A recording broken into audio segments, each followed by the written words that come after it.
بسم اللہ الرحمن الرحیم۔ السلام علیکم سامعین، امید ہے کہ آپ سب خیریت سے ہوں گے اور ہمارے اس چینل کے کنٹینٹ کو بھی خوب پسند کر رہے ہوں گے۔ تو آپ سب آنے والے نئے لسنر سے میری گزارش ہے کہ پلیز ہمارے اس چینل کو سبسکرائب بھی کر لیا کریں، اور اگر آپ کے فرینڈز یا فیملی میں کوئی بھی ناول سننے میں انٹرسٹڈ ہے تو اس تک بھی ہمارے چینل کا لنک سیٹ کر دیا کریں۔ تو جی، ہمارا ناول بہت ہی دلچسپ موڑ پر آ چکا ہے، جنت بھی گھر آ چکی ہے اور فارس کا رویہ جنت کے ساتھ کافی بدل چکا ہے۔ انفیکٹ فارس کو جنت سے پیار ہو چکا ہے، اور ہماری کہانی ایک بہت ہی دلچسپ موڑ پہ ہے۔ ایک ننا منا سا مہمان بھی آنے والا ہے فارس اور جنت کی زندگی میں۔ چلیے جی، آج کی ہماری ایپیسوڈ شروع کرتے ہیں۔ اور صاف منزل میں ایک سے زائد کام والیوں کا اضافہ ہو چکا تھا۔ شادی کے دن قریب تھے تو اس کے حصے کا کام بھی پڑ چکا تھا۔ آج سمرین کی مہندی تھی۔ مہمانوں سے بھرے گھر میں ہر طرف رنگ برنگے آنچل ہی نظر آ رہے تھے۔ کوئی آ رہا تھا، کوئی جا رہا تھا۔ وہ بچے کے ساتھ ہی چھوٹے موٹے کام نپٹا رہی تھی اور گائے بکا آنے والے مہمانوں اور رشتہ داروں کا بھی جائزہ لے رہی تھی کہ بچے کی ماں طارق صاحب کی سگی بہن تھی، ابھی اپنی بھتیجی کی شادی پہ تو ضرور آئیں گی، مگر اسے ابھی تک کوئی ایسی عورت نظر نہیں آئی تھی جس سے متعلق وہ یہ گمان کرتی کہ وہی اس بچے کی ماں ہوگی۔ زیادہ تر چہروں کو وہ پہچانتی تھی، کوئی بھی نیا چہرہ نظر نہیں آ رہا تھا۔ مہمانوں کی دیکھ بھال اور انہیں مشروب پیش کرنے کی ذمہ داری اس پر آئی تو اس نے اس ننھی جان کو کچن کے دروازے کے پاس بٹھایا۔ زری کو اس پر نظر رکھنے کا کہا تھا اور ٹرے اٹھائے سیڑھیوں پر چڑھ گئی تھی۔ خیال تھا بس 2 منٹ میں پیش کر کے نیچے آ جائے گی، مگر 2 سے 10 منٹ لگ گئے تھے۔ نیچے آئی تو زری اسے اٹھائے کھڑی تھی۔ بچہ درد کی شدت سے چیخ چیخ کر نڈھال ہو چکا تھا۔ ہائے اللہ جی، اسے کیا ہوا؟ وہ بوکھلا گئی تھی۔ دروازے میں ہاتھ آ گیا ہے۔ ننھے سے سرخ ہاتھ پر نظر پڑتے ہی وہ روبی کے پیروں تلے سے تو جیسے زمین ہی نکل گئی۔ میں کہہ کر بھی گئی تھی اس کا خیال رکھیو۔ آئے ہائے، کتنے کام دیکھوں میں۔ زری تب کھڑی ہوئی تھی۔ وہ روتے بلکتے بچے کو اٹھائے اسی وقت طارق صاحب کے پاس چلی گئی تھی جو کھانے کا حساب کتاب دیکھ رہے تھے۔ وہ جی، بچے کا ہاتھ آ گیا دروازے میں۔ انہوں نے سر اٹھایا، ایک نظر اسے دیکھا، دوسری نظر روتے ہوئے بچے پر ڈالی، پھر پاس کھڑے بیٹے سے یوں مخاطب ہوئے جیسے انہوں نے روبی کی کوئی بات ہی نہ سنی ہو۔ وہ مسئلہ زیادہ اہم تھا جس میں وہ الجھے کھڑے ہوئے تھے۔ وہ اپنی جگہ کھڑی رہ گئی تھی، پھر وہ مالکن کے پاس گئی۔ اس کے بعد اپنے بڑے صاحب کے چھوٹے بھائیوں کے پاس مایوس ہو کر وہ رشیدہ کے ہاں چلی گئی تھی۔ اسے اسپتال لے جاؤ رشیدہ، بچے کی حالت دیکھ کر خود رشیدہ کو ترس آ گیا تھا۔ فوراً اسے چادر اٹھائی، بچہ لیا اور اسپتال چلی گئی تھی۔ اس تمام عرصے میں روبی خالی اور ذہن کی کیفیت میں اپنے مالکوں کا کام کرتی بوکھلائی سی پھرتی رہی۔ ننھی سی انگلیاں کتنی سرخ ہو رہی تھیں، جان سے چہرے پر، گال اور ماتھے پر سرخ خراشیاں آئی ہوئی تھیں، اور وہ کتنا چیخ چیخ کر رو رہا تھا۔ وہ اسے سوچ کر بہت پریشان ہوتی رہی تھی۔ مہندی کی رسم ادا کی جا رہی تھی۔ فارغ ہو کر وہ باہر صحن کی سیڑھیوں پر جا کھڑی ہوئی تھی۔ نوکیا کا ٹچ بٹن موبائل ہاتھ میں تھا۔ منتظر نگاہوں سے اسکرین کو تک رہی تھی۔ بیلنس تو تھا ہی نہیں کہ کال کر لیتی، نہ ہی کبھی کال کرنے کی ضرورت پیش آئی تھی۔ اماں ہی فون کیا کرتی تھی۔ یکا یک موبائل بج اٹھا تھا۔ رشیدہ کی کال تھی۔ میں پہنچ گئی ہوں، گھر آ جا اب۔ وہ فوراً اسے اٹھا کر دروازے کی طرف بھاگی تھی۔ اچھلت میں قدم اٹھاتی دائیں طرف گلی میں مڑ گئی تھی اور جو پہلا دروازہ نظر آیا تھا اسے کھول کر اندر چلی گئی تھی۔ بالکل سامنے ہی چارپائی پر رشیدہ بیٹھی ہوئی تھی۔ بچہ پہلو میں ہی سویا پڑا ہوا تھا۔ کچھ بے قراری سے وہ اس پر جھکی تھی، اس کا ماتھا چوما تھا، اس کے ننھے سے ہاتھ کو دیکھا تھا جس پر پٹی بندھی ہوئی تھی۔ ایک ہاتھ سے پنکھا چلتے ہوئے رشیدہ نے ٹھنڈی آہ بھری تھی۔ ڈاکٹرنی نے تو مجھے اچھی خاصی جھاڑ پلا دیا۔ سمجھ رہی تھی کہ میرا بچہ ہے، میری لاپرواہی سے ہاتھ دروازے میں آ گیا ہے، اور چوٹ صرف ایک تو نہیں تھی روبی، کل سائمہ بی بی کے بیٹے نے دھکا دیا تھا تو سیڑھیوں سے گر گیا، اس نے گلوگیر آواز میں بتایا۔ رشیدہ گہری سانس لے کر رہ گئی تھی۔ ویکھ، رشیدہ سر اٹھا کر مخاطب ہوئی، یتیم بچے کے لیے ایک ذرا سا کام ہی تو کہا ہے تجھے، تو ایسے کہہ رہی ہے جیسے یہ کام بہت آسان ہو۔ بھائی مجھے کیا پتہ اس کا چچا کون ہے، کہاں رہتا ہے، اور نہ مجھے اس کی ماں کی کوئی خبر ہے۔ تو اتنے سالوں سے ان کی پڑوس میں رہ رہی ہے، کچھ تو پتہ ہوگا تجھے، کچھ تو دیکھ۔ مجھے بس اتنا بتا دے کہ وہ کوئی بڑا امیر آدمی، مجھے بس اتنا پتہ ہے کہ وہ کوئی بڑا سا امیر آدمی ہے، اسلام آباد میں رہتا ہے بس۔ رشیدہ نے باقاعدہ سر پر دوپٹہ جماتے ہوئے ہاتھ کھڑا کیا۔ تو اپنے گھر والوں سے بات تو کر، کچھ تو پتہ ہوگا اسے، مجھے بس فون نمبر چاہیے یا پھر گھر کا پتہ، باقی میں سب خود کر لوں گی۔ رشیدہ نے تعجب سے اس دان پان سی لڑکی کو دیکھا جس کا خود کا کوئی سہارا نہ تھا۔ وہ لاوارثوں کی طرح پلتے اس بچے کے لیے سہارا ڈھونڈ رہی تھی۔ کیا خبر تیری یہ نیکی اللہ کو پسند آ جائے اور وہ تیرے لیے آسانیاں کر دے۔ وہ منت سماجت پر اتر آئی تھی تو رشیدہ نے ٹھنڈی آہ بھری۔ اچھا ٹھیک ہے، بات کروں گی میں، لیکن وعدہ نہیں کر سکتی۔ روبی نے خوش ہو کر ممنون نگاہوں سے اسے دیکھا تھا، پھر بچے کو احتیاط سے بازوؤں میں اٹھا لیا تھا۔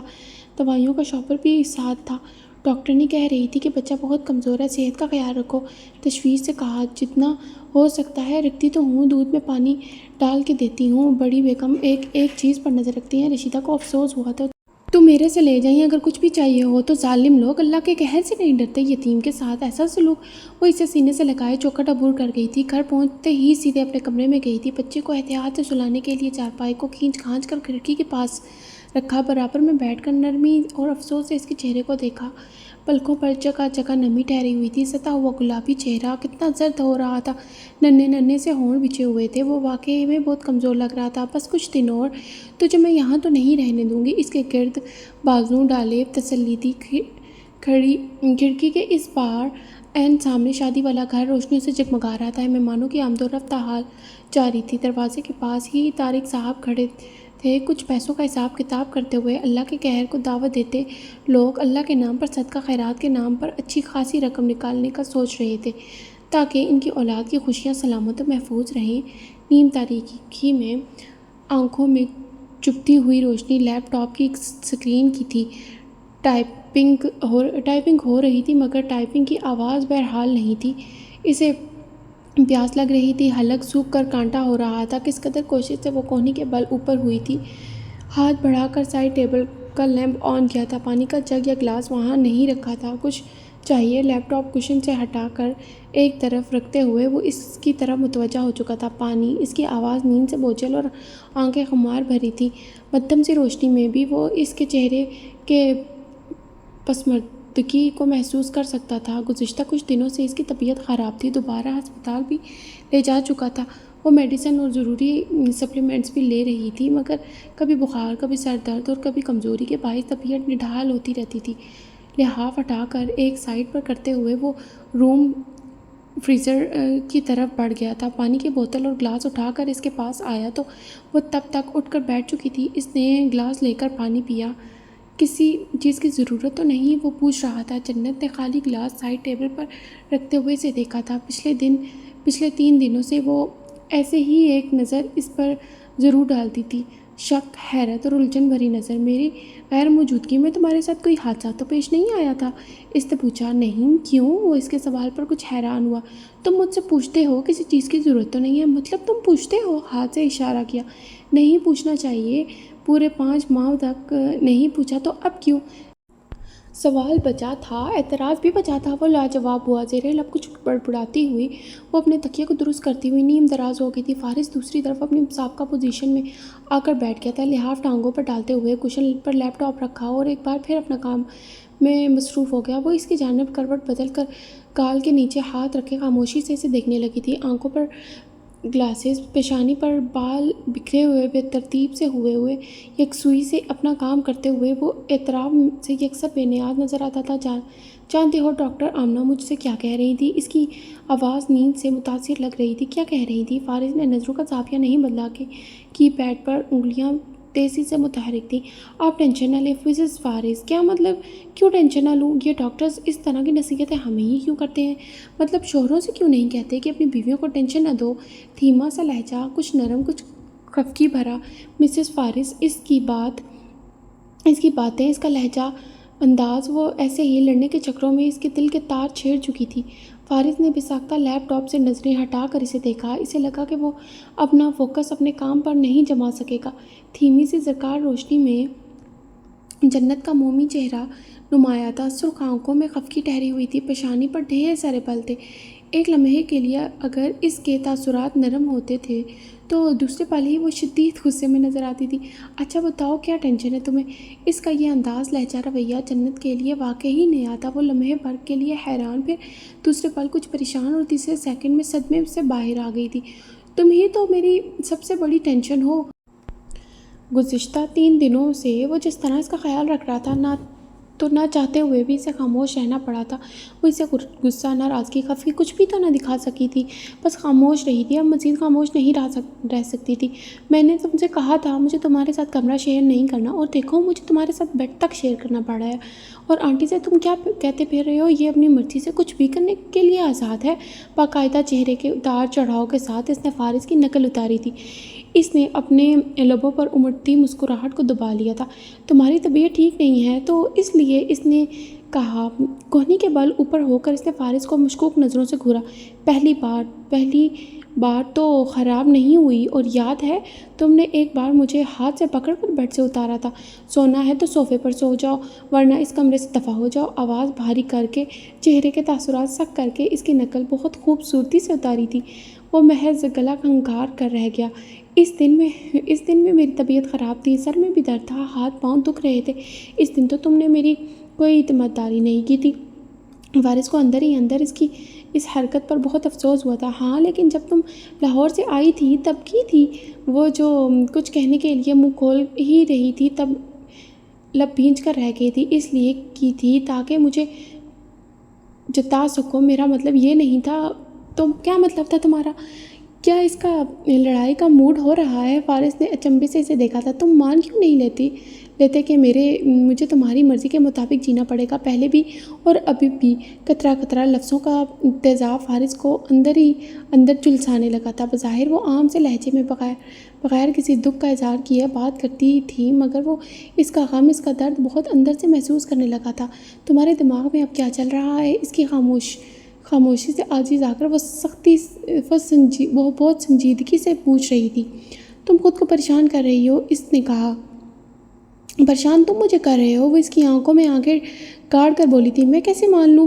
تم اب کوئی چال نہیں چل رہی یا اب تمہارا کوئی پلان نہیں ہے؟ یہ کیسے ہو سکتا ہے؟ اس طرح رویہ بدل کر تم مجھے بیوقوف نہیں بنا سکتے، اس نے واضح کہا تھا۔ فارس چند لمحوں تک اسے خاموش نظروں سے دیکھتا رہا تھا۔ عدیل احمد کل تمہارے لیے کیٹلاگ لے آئے گا، فرنیچر پسند کر لینا، 1-2 دن میں کمرہ فرنشڈ ہو جائے گا تو پھر تم نیچے شفٹ ہو سکتی ہو۔ اس کا لہجہ سخت نہیں تھا، نہ ہی لفظوں میں نفرت کی کاٹ تھی۔ ہاں تم تو یہی چاہو گے کہ تم تو پہلے بھی یہی چاہتے تھے کہ میں اس کمرے سے نکل جاؤں۔ وہ کچھ حیرت سے اسے دیکھ کر رہ گیا۔ میں تو بس اس لیے کہہ رہا تھا کیونکہ تمہیں الگ کمرہ چاہیے۔ ہاں چاہیے، بالکل چاہیے۔ جب تک میں یہاں ہوں مجھے الگ ہی کمرہ چاہیے۔ تمہارے ساتھ تو رہ کر میں پاگل ہی نہ ہو جاؤں، سرد لہجے میں کہہ کر کہیں اور دیکھنے لگی تھی۔ وہ چند لمحوں تک اسے دیکھتا رہا۔ چلو تمہاری ایک ٹینشن تو کم ہوئی، مسکراہٹ دبا کر کہا۔ ٹینشن کم نہیں کرنی، مجھے ختم کرنی ہے۔ وہ اس کی دیدہ دلیری پر حیران ہوئے بنا نہ رہ سکا۔ اب میں خود کو اس لیے تو ختم نہیں کر سکتا کہ میں ایک ٹینشن ہوں، لیکن کوشش کر کے خود کو تھوڑا سا بدل سکتا ہوں۔ ٹینشن کی جگہ کچھ اور ہو سکتا ہوں۔ اس کا لہجہ خاصا دوستانہ تھا۔ گردن موڑ کر وہ کچھ صدمے سے اسے دیکھ کر رہ گئی۔ کہاں وہ ذرا سی بات پر آپے سے باہر ہو جاتا تھا اور کہاں اب کسی بھی بات پر غصہ نہیں کرتا تھا۔ مجھے پورا یقین ہے تمہارے سر پر کوئی چوٹ لگی ہے۔ ہاں چوٹ تو لگی ہے لیکن سر پر نہیں۔ اس کا معنی خیز جملہ جنت کے سر پر سے گزر گیا۔ وہ اس کے پرسکون رویے پر تپ گئی، اس کی مسکراہٹ سے چڑ گئی، پھر گہری سانس لے کر اپنے اعصاب پر قابو پاتے ہوئے اس کی طرف دیکھا۔ وہ سینے پر بازو باندھے چہرے کا رخ موڑے اسے سنجیدگی سے دیکھ رہا تھا۔ لیپ ٹاپ کی روشنی اس کے نفیس گلاسز پر پڑتے ہوئے سب اسمائل لہروں کا تاثر دے رہی تھی۔ گلاسز میں اچھا لگ رہا تھا۔ وہ فوراً سے نظریں ہٹا کر دل کو جھڑک دیا کہ گلاسز کے ساتھ اچھا لگے یا برا لگے اسے کیا۔ مت بھولنا کہ میں یہاں آنٹی کی وجہ سے صرف ڈیلیوری تک ہوں۔ انہوں نے مجھ سے وعدہ کیا ہے۔ اپنے اندر بہت سارے خوف اور ڈھیر سارا غصہ لیے پچھلے 3 دنوں میں یہ بات کئی بار دہرا چکی تھی۔ تم جانتی ہو میں ممی کی کوئی بات نہیں ٹالتا۔ وہ بس اس ایک جملے سے ہی اس کے خدشات رفع دفع کر سکتا تھا۔ اس بات کی تسلی ہے، ورنہ تم پر مجھے چونٹی جتنا بھی بھروسہ نہیں ہے، کہہ کر کروٹ بدل گئی تھی۔ فارس نے کچھ نہ کہا۔ جنت نے گہری سانس لے کر آنکھیں موند لی تھی۔ ادینہ زبیر کا تصور ایک طرف، مسز شیرازی کی ہدایات اور نصیحتیں دوسری طرف، اور آنے والے وقت اور فارس کی ٹینشن تیسری طرف۔ اتنا تو وہ بھی جانتی تھی کہ فارس مسز شیرازی کی کوئی بات نہیں ٹالتا تھا۔ یقیناً انہوں نے ہی اسے خیال رکھنے کا کہا ہوگا۔ اب بات بچے کی تھی تو وہ نہ چاہتے ہوئے بھی لہجے اور رویے میں بدلاؤ لے آیا ہوگا۔ اپنی اولاد کے لیے انسان اتنا تو کر ہی سکتا ہے۔ ہاں، اتنا تو کرتا ہی ہے۔ ایک سوال پوچھوں تم سے؟ نگاہیں اسکرین پر مرکوز تھیں۔ وہ کچھ ٹائپ کر رہا تھا۔ جنت نے اس کی طرف کروٹ بدلی۔ ادینہ زبیر نے تم سے طلاق کیوں لی؟ فارس کی انگلیوں کی حرکت تھمی، سانس ٹھہر گیا۔ وہ سوال صرف سوال نہیں تھا، مدھم روشنیوں کا فانوس گویا چھناکے سے ٹوٹ کر اس کے حواسوں پر گرا تھا۔ اس کے تاثرات بدل گئے تھے، نرمی مفقود ہو گئی تھی۔ گردن موڑ کر اس نے جنت کو دیکھا تھا، تکیے پر سر رکھے، لحاف ہونٹوں تک کھینچے۔ وہ اسے ہی دیکھ رہی تھی۔ بظاہر لہجے میں کوئی چبھن نہیں تھی، نہ ہی آنکھوں میں درد یا تجسس نظر آ رہا تھا، مگر وہ عام سا سوال نہیں تھا، اتنا خفیف بھی نہیں کہ پوچھنے والے پر بھی اثر انداز نہ ہوتا۔ رات کافی ہو چکی ہے، اب سونا چاہیے۔ اس نے لیپ ٹاپ بند کر کے اٹھنا چاہا۔ اس نے تمہیں چھوڑا اور تم اسے پھر بھی اپنانا چاہتے ہو، کیوں؟ وہ سراپا سوال بنی پوچھ رہی تھی۔ لہجہ غصے سے عاری تھا، نہ سختی تھی نہ خفگی تھی۔ فارس نے بہت نرمی سے اس کے ہاتھ پر ہاتھ رکھا۔ تمہاری طبیعت ٹھیک نہیں ہے، تمہیں اب آرام کرنا چاہیے۔ تم نے میرے موبائل سے ساری تصویریں ڈیلیٹ کر دیں، یہ سمجھ کر کہ اس طرح میری یادداشت سے بھی مٹ جائیں کا سب کچھ۔ وہ اس کی نہیں سن رہی تھی، وہ صرف اپنی ہی کہے جا رہی تھی۔ وہ رک کر اسے دیکھنے لگا تھا۔ جنت کی سرد آنکھوں میں نمی اتر گئی تھی، چہرہ پوشیدہ تھا، مگر اذیتیں تو پھر بھی آنکھوں سے جھلکتی تھیں۔ میں نے دیکھا ہے تم اس کے ساتھ کتنا خوش تھے، اس نے کہا۔ وہ موت جیسے سناٹے کی زد میں آیا تھا۔ اسے اندازہ نہیں تھا کہ وہ ایسی بات کرے گی، ایسا سوال، ایسا استفسار کرے گی۔ میں اس پر کوئی بات نہیں کرنا چاہتا۔ کس قدر کوشش سے اس نے کہا تھا۔ میں بھی نہیں کرنا چاہتی تھی، مگر تم ہر بار ہمیشہ میری پہلی شادی کو بیچ میں لے آتے تھے۔ جنت کا لہجہ اب کہ ذرا سا تلخ ہوا تھا۔ میں غلط کرتا رہا ہوں تو کیا ضروری ہے کہ تم بھی وہی غلطی دہراؤ گی؟ غلطی کا اعتراف؟ ہاں، یہ غلطی کا اعتراف تھا۔ کچھ تو تھا اس کے لہجے میں کہ اس کی آواز اور آنکھوں میں، بظاہر سنجیدہ سپاٹ چہرہ، دکھ و غم سے مکمل آری، مگر کچھ تو تھا۔ میں ذکر نہیں کروں گی، تمہیں میری تکلیف کا اندازہ کیسے ہوگا؟ وہ اٹھ کر بیٹھ گئی تھی۔ یہ کیسے پتہ چلے گا کہ جب کسی لڑکی کی دوسری شادی ہوتی ہے تو وہ اپنی پہلی شادی کا ذکر کسی صورت میں بھی نہیں سننا چاہتی؟ تم ذکر نہ بھی کرو تو مجھے اندازہ ہے تم کس تکلیف سے گزر رہی ہو۔ جنت اپنی جگہ تھم گئی تھی، آنکھوں میں کرب اتر آیا تھا، دل غم سے بھر گیا تھا۔ تمہیں اندازہ ہے؟ وہ بھی میری تکلیف کا؟ صرف اس لیے کہ میں تم سے تمہاری پہلی بیوی کی بات کر رہی ہوں؟ تم مجھے اس طرح کے جواب دے رہے ہو؟ اس کا غصہ بڑھنے لگا تھا، برداشت ختم ہو رہی تھی۔ ایکس وائف، فارس نے تصحیح کی تھی، اور میں چاہتا ہوں تم اس کے بارے میں مجھ سے کوئی بات مت کرو۔ اس نے سنجیدگی سے منع کیا تھا۔ لہجہ ابھی بھی سخت نہیں تھا، وہ جیسے نارمل لہجے میں بہت نارمل سی بات کر رہا تھا، مگر اس کے اندر کیوں بات نہ کروں؟ وہ اٹھ کر اس کے سامنے آن کھڑی ہوئی تھی۔ وہ میرے سامنے آ سکتی ہے، مجھ سے بات کر سکتی ہے، اپنی محبت اور تمہاری دیوانگی کی داستان بھی سنا سکتی ہے، لیکن میں تم سے اس کے بارے میں کوئی بھی بات نہ کروں۔ آنکھوں میں غصے کا ٹھاٹھے مارتا ہوا سمندر تھا، لہجہ غسیلا، آواز پتھریلی۔ آج سے پہلے وہ اتنے غصے میں کبھی نظر نہیں آئی تھی۔ تم مجھ سے میرے ماضی کے بارے میں سوال کر سکتی ہو، میری سابقہ شادی کا مذاق اڑا سکتی ہو، میرے کردار پر بات کر سکتے ہو، لیکن میں تم سے تمہاری زندگی کے بارے میں ایک چھوٹا سا سوال بھی نہیں پوچھ سکتی۔ وہ اذیت سے ہنسی، آنکھیں تر ہو چکی تھی، مگر فارس وہ خاموش تھا، وہ بالکل خاموش تھا۔ اس کے لب باہم پیوست تھے، اس کی آنکھوں میں ویرانی اتری ہوئی تھی، اس کا چہرہ تاثرات سے عاری ہو چکا تھا۔ وہ اتنا بول گئی تھی کہ اتنا کہہ گئی تھی کہ اور پھر بھی خاموش تھا۔ وہ سر اٹھائے کھڑی تھی اور وہ سر جھکائے اس کی آنکھوں میں دیکھ رہا تھا۔ یکایک جنت کو احساس ہوا تھا کہ اس نے ادینہ زبیر کا ذکر چھیڑ کر اپنی پوزیشن کمزور کر لیا، اپنا خوف، اپنے خدشات فارس وجدان پر عیاں کر دیے۔ اس نے پردہ ہٹا دیا تھا، اس نے تاریکی بڑھاتی تھی۔ میں اس لیے نہیں پوچھ رہی تھی کہ مجھے تمہاری زندگی میں کوئی انٹرسٹ ہے۔ اپنے جذبات پر قابو پاتے ہوئے اس نے آواز کو حتی المکان مضبوط کر لیا تھا۔ وہ جو نمی سی آنکھوں میں ابھری تھی اسے چھپا لیا تھا، وہ جو خوف سا ظاہر ہوا تھا لہجے سے باتوں سے اسے دبا لیا تھا۔ مجھے تم سے کوئی مطلب نہیں، پہلے بھی کہہ چکی ہوں، اب دوبارہ کہہ رہی ہوں کہ بھلے سے کسی بھی ادینہ پودینہ کو اپنی زندگی میں لے آؤ۔ آئی ریئلی ڈونٹ کیئر، لیکن میں جب تک یہاں ہوں ایک ہی گھر میں اس کے ساتھ نہیں رہوں گی۔ And of discussion. اپنی بات ختم کر کے وہ بیڈ پر جا لیٹی تھی۔ لحاف اس نے سر تک تان لیا تھا۔ اب خاموشی سے سانسوں کو گن رہی تھی، اپنی دھڑکنوں کو سن رہی تھی۔ دل رو رہا تھا، دل تڑپ رہا تھا۔ موت کی اسی خاموشی میں اسے دروازہ کھلنے اور پھر بند ہونے کی آواز آئی تھی۔ کمرے میں اب اس کے سوا کوئی نہ تھا۔ اس کی دھیمی دھیمی سسکیاں گونجنے لگی تھیں۔ جانے اس نے صحیح کیا تھا یا غلط، اب وہ رو رہی تھی۔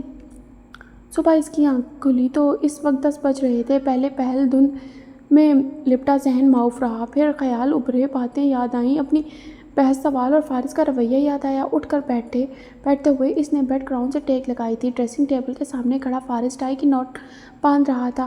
چہرے کے تاثرات نارمل تھے اور وہ اس کی تیاری دیکھ کر کچھ حیران ہوئی تھی کہ آج اس کا آف تھا، مگر اپنے کام سے کام رکھو اصول کے تحت اس نے پوچھنے کی کوشش نہیں کی تھی۔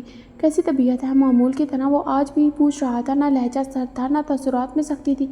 وہ روز جواب دیتی تھی، آج خاموش رہی تھی۔ ٹائی کی نوٹ باندھنے کے بعد اس نے پرفیوم چھڑکا، پھر سامنے صوفے پر بیٹھ کر جوتے پہننے لگا۔ ضروری کام سے چند دنوں کے لیے جرمنی جا رہا ہوں۔ مجھے کیوں بتا رہے ہو؟ اس کا وہی خفا کھڑ لہجہ، حالانکہ اعتراض اس پر کرنا تھا کہ اب کیوں بتا رہے ہو؟ نہیں بتا سکتا، اس نے سوالیہ ایبرو اچکائی۔ پہلے نہیں بتاتے تھے تو اب کیوں بتا رہے ہو؟ اب کے رخ بدل کر اس کی آنکھوں میں آنکھیں ڈال کر پوچھا۔ پہنچ کر کال کروں گا۔ وہ اس کا سوال نظر انداز کیے ہوئے اپنی کہہ گیا۔ میں ریسیو نہیں کروں گی، واضح کہہ دیا۔ وہ اسے نہیں دیکھ رہی تھی تو اس کی مسکراہٹ بھی نہیں دیکھ سکی تھی۔ میں میسج کروں گا۔ میں نہیں پڑھوں گی۔ چہرے کا رخ مشرق کی طرف تھا۔ اسے فارس کی باتوں پر اب غصہ آ رہا تھا۔ وہ ایسا کیسے ظاہر کر سکتا ہے کہ جیسے کل رات ان کے مابین کوئی بات ہی نہیں ہوئی تھی، کوئی لڑائی، کوئی بحث ہی نہیں ہوئی تھی۔ ریکارڈنگ بھی بھیجوں گا، میں تمہیں بلاک کر دوں گی، واضح دھمکی۔ اوہ، تم تو بالکل ٹھیک ہو، میں ایسے ہی فکر مند ہو رہا تھا۔ وہ مسکرایا۔ وہ اچھا خاصا تب گئی تھی مگر تحمل سے بیٹھی رہی۔ وہ چند لمحوں تک اسے مسکراتی نگاہوں سے دیکھتا رہا، پھر اٹھ کھڑا ہوا۔ اپنا خیال رکھنا، یہ بات میں تم سے نہیں کہوں گی، خود کو بیوہ ہونے سے بچانے کے لیے بھی نہیں۔ کیا مصیبت ہے؟ وہ بے طرح سے چڑھ کر جھنجھلائی اور اٹھنے کا ارادہ ترک کر کے دوبارہ لحاف میں گھس گئی، اور وہ کھڑا رہا متبسم نگاہوں سے اسے تکتے ہوئے، اس کی موجودگی کو وہ اپنے آس پاس زندگی کی طرح محسوس کرتے ہوئے۔ پل بھر میں کتنے مناظر تھے جو آنکھوں میں سمائے تھے، اس کا سی آف کرنے کے لیے اس کے پیچھے بھاگتے ہوئے گاڑی تک جانا، دروازہ کھولنا، بے تکی سی بات پر بحث شروع کر دینا اور پھر ہنستے رہنا، ادھر دھڑ میسج، بہت سے سوالات۔ اس نے کچھ اذیت سے خیالات کو جھٹک دیا۔ اللہ حافظ، اس نے کہا۔ جنت کے وجود میں کوئی جنبش نہ ہوئی۔ کچھ دیر بعد قدموں کی آہٹ کے ساتھ دروازہ بند ہو گیا۔ سکھ بھری سانس لے کر لحاف اٹھایا، کچھ دیر تک اپنی جگہ چپ چاپ بیٹھی رہی، پھر اٹھ کر بالکنی میں جا کھڑی ہوئی تھی۔ اسے فارس وجدان گارڈ کے ہمراہ اپنی گاڑی کی طرف جاتا ہوا نظر آیا تھا۔ کسی احساس کے تحت وہ رک کر مڑا۔ جنت تیزی سے پلر کی اونٹ میں ہو گئی، دیکھے بنا ہی جان گئی تھی کہ وہ اس طرف ہی دیکھ رہا ہوگا۔ کچھ ہی دیر بعد گاڑی سٹارٹ ہونے کی آواز آئی۔ اس نے سر نکال کر ایک بار پھر دیکھا۔ عقبی نشست کا شیشہ نیچے ہوا تھا۔ گھڑی کے چمکتے ڈائل والا ہاتھ باہر نکلا۔ فارس نے ہاتھ ہلایا۔ اس نے گڑبڑا کر اپنا سر اندر کر لیا۔ پتہ نہیں وہ اس کی ہر حرکت کا کیسے اندازہ لگا لیتا تھا۔ ہڑبڑا کر واش روم میں گھس گئی تھی۔ وہ ناراض تھی، اس کا موڈ بالکل بھی ٹھیک نہیں تھا۔ کبھی خود پر غصہ آ رہا تھا اور کبھی فارس پر، کبھی اپنی سوچ الجھنے لگتی تھی اور کبھی فارس کا رویہ سلگانے لگتا تھا۔ ناشتے کے بعد لان میں ٹہلتے ہوئے وہ حتی المکان پرسکون ہونے کی کوشش کرتی رہی تھی اور اس کوشش میں بری طرح سے ناکام ہوئی تھی۔ اس پر نظر جمائے اقصیٰ نے کوئی